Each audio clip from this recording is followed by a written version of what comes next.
राधे राधे दोस्तों, बहुत बहुत स्वागत है सभी का एक बार फिर से एक नई वीडियो में, एक नए ब्लॉग में। काफ़ी दिन के बाद वीडियो शूट कर रही हूँ क्योंकि मेरे पैर में फ्रैक्चर हो गया था, जैसे कि आप सभी लोगों को पता है। सबसे पहले तो सभी लोगों का बहुत बहुत धन्यवाद। सबने मुझे इतने ज़्यादा मैसेज किए, इतना ज़्यादा पूछा कि कब पैर ठीक होगा, पैर का हाल कैसा है।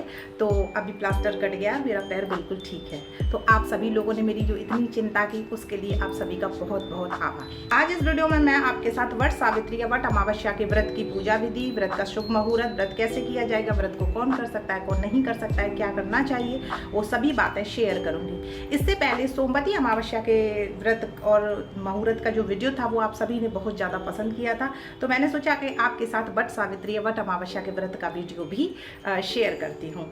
तो बिल्कुल चैनल से जुड़े रहिए। अगर आप चैनल पर नए हैं तो इस चैनल को सब्सक्राइब कर लीजिएगा और वीडियो को भी लाइक कर दीजिएगा। तो चलिए दोस्तों, बिना देरी के वीडियो में आगे बढ़ते हैं।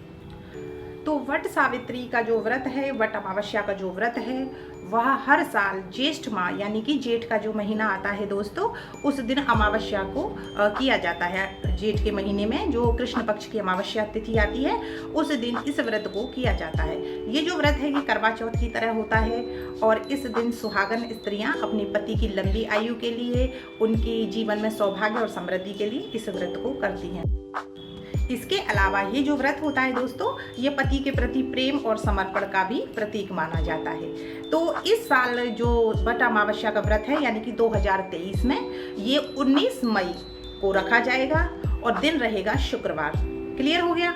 एक बार आप फिर से देख लीजिए कि इस साल सन 2023 में वट अमावस्या या वट सावित्री का जो व्रत है वह 19 मई को दिन शुक्रवार को किया जाएगा। वैसे तो अमावस्या तिथि 18 तारीख से लग रही है, जो कि रात्रि में लगेगी और उसका समापन 19 को होगा, लेकिन उदया तिथि 19 तारीख को मानी जाएगी और जो व्रत और पूजा होते हैं वह उदया तिथि के अनुसार होते हैं। तो इसीलिए इस साल ये व्रत 19 मई दिन शुक्रवार को किया जाएगा।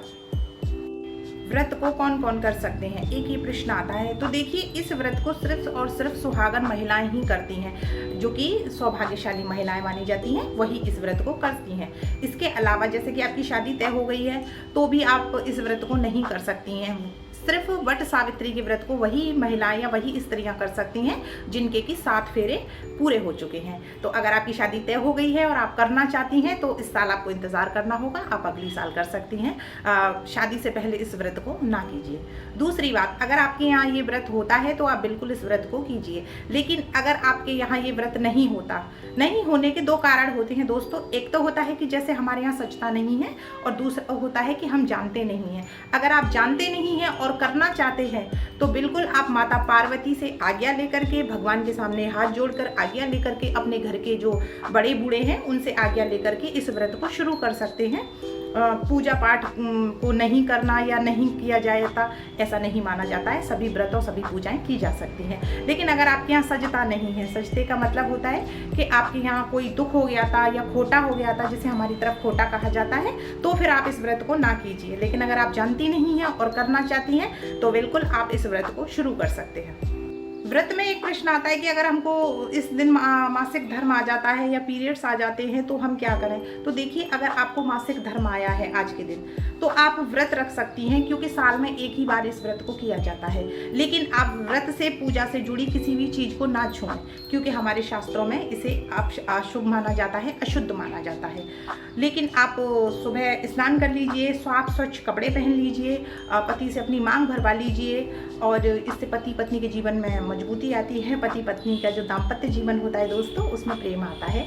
इसके अलावा आप वट वृक्ष के पास जा सकती हैं, लेकिन आप वट वृक्ष को ना छूइए, उसकी परिक्रमा भी ना कीजिए, और इसके अलावा आप व्रत से जुड़ी कोई भी चीज़ को हाथ ना लगाइए। ये जो पूजा होती है दोस्तों, ये आप अपनी देवरानी से, जेठानी से, ननद से या फिर अपनी बहन से, अगर कोई भी नहीं है तो आप अपने पति से करवा सकती हैं। लेकिन आप कथा सुन सकती हैं, तो आप कथा ज़रूर सुनिए, लेकिन पूजा की चीज़ों को ना ही छूइए। वट सावित्री के व्रत में या वट अमावस्या के व्रत में की जाती है दोस्तों बरगद के पेड़ की पूजा, क्योंकि बरगद का जो पेड़ होता है उसमें तीनों देवताओं का वास माना जाता है। लेकिन प्रश्न आता है कभी कभी कि हमें नहीं मिलता तो हम कैसे पूजा करें, क्योंकि कभी कभी वट वृक्ष या बरगद का पेड़ होता है हमारे आसपास नहीं होता या हमसे दूर होता है। तो देखिए, उसके लिए अगर आपके आसपास बरगद का पेड़ है तो आप बिल्कुल वहीं पूजा कीजिए, वही पूजा पूरी मानी जाती है। लेकिन अगर नहीं मिलता है, कभी कभी जैसे कि हम फ्लैट में रहते हैं वहाँ नहीं मिलता, तो फिर देखिए आप कहीं से बरगद के पेड़ की एक डाली मंगवा लीजिए और उसे अपने घर के एक लोटे में रख करके आप उसको बरगद का पेड़ मान कर उसकी पूजा कर सकती हैं, उसकी परिक्रमा कर सकती हैं। लेकिन अगर वो भी नहीं मिलता है तो फिर आप एक दीवार पे कुमकुम और हल्दी से बरगद के पेड़ की छवि बना लीजिए या उसका एक चित्र बना लीजिए और उसकी आप पूजा कर सकती हैं। व्रत की पूजा सामग्री क्या होगी, तो देखिए सबसे पहले तो उसका एक लिस्ट मैंने तैयार किया है, आप इसका स्क्रीनशॉट भी ले सकते हैं। लेकिन इसके अलावा आप एक थाली तैयार कर लीजिए, उसमें रोली, हल्दी और कलावा, बताशे अगर आप रख सकती हैं तो बताशे रख लीजिए, अगर नहीं है तो आप फल रखिए। फल में आप खरबूजे का फल रखिए जो कि बहुत ही मायने रखता है। एक टोकरी आपको बांस की चाहिए होगी, आप एक बांस की टोकरी ले लीजिए। एक पंखा आपको बांस का चाहिए होगा जो कि बाजार में बहुत ही आसानी से मिल जाते हैं, आप एक वो ले लीजिए। सुहाग का सामान आपको लेना होगा। इसके अलावा आपको कलावा लेना होगा जिससे कि हम बरगद के पेड़ की या बट वृक्ष की परिक्रमा करेंगे तो फेरी लगाएंगे तो उसमें बांध सकें। इसके अलावा हमें भीगे हुए चने लेने होंगे दोस्तों, जो कि एक रात पहले हम भिगा के रख देते हैं। इसके अलावा बरगद के पेड़ के जो मीठे फल होते हैं वो हमें लेने होंगे, तो उसके लिए हम गुड़ और आटे को मिला करके अपने घर में बनाएंगे और उससे सत्यवान और सावित्री की पूजा करेंगे। इसके अलावा और भी जो चीज़ें आपकी तरफ रखी जाती हों आप वो बिल्कुल रखिए। धूप, दीप, पानी का कलश, लाल रंग का कपड़ा, आप सभी चीज़ें अपनी पूजा की थाली या टोकरी में रख सकती हैं। पूजा में रखी गई सामग्रियों को किसको मनस कहते हैं, तो देखिए अगर आपकी सास से आपकी बनती नहीं है, किसी ने मुझे कमेंट किया था कि दीदी किसको दे, हमारी सास से हमारी बनती नहीं है, जो कि मैंने मकर संक्रांति का वीडियो शेयर किया था उसमें। तो देखिए अगर सास से नहीं बनती है तो अपनी जेठानी को दे दीजिए, या फिर आपके जो श्रेष्ठी हैं, श्रेष्ठी वे लोग होते हैं जिनके पैर छूकर हम आशीर्वाद ले सकते हैं। तो जो व्रत में पूजा की सामग्रियां होती हैं, जो कि चढ़ावा मनसना का सामान होता है, जो चढ़ावा होता है, वो आप अपने श्रेष्ठी जन को दे दीजिए। उसमें स्त्री और पुरुष दोनों आ सकते हैं। तो सास से नहीं बनती है तो आप ससुर को दे सकती हैं, ऐसी कोई परेशानी की बात नहीं है। लेकिन अगर कोई भी नहीं है घर में तो आप गौ माता को दे दीजिए। गौ माता में सभी देवी देवताओं का वास माना जाता है, इसलिए पूजा करने के बाद पूजा से जुड़े जितने भी फल, मिठाइयाँ, पकवान होते हैं, जो भी चढ़ावा होता है, आप वो गौ माता को दे सकते हैं। बांस की टोकरी और पंखा अगर पिछली साल के हमारे पास रखे हैं तो क्या हम उन्हें इस्तेमाल कर सकते हैं, तो बिल्कुल आप उनको इस्तेमाल कर सकती हैं। उन्हें गंगा जल से धो करके आप उन्हें इस्तेमाल कर लीजिए। लेकिन अगर आपको नए मिल जाते हैं तो आप नए ले सकती हैं, लेकिन पिछली साल के रखे हैं तो भी आप उनको इस्तेमाल कर सकते हैं।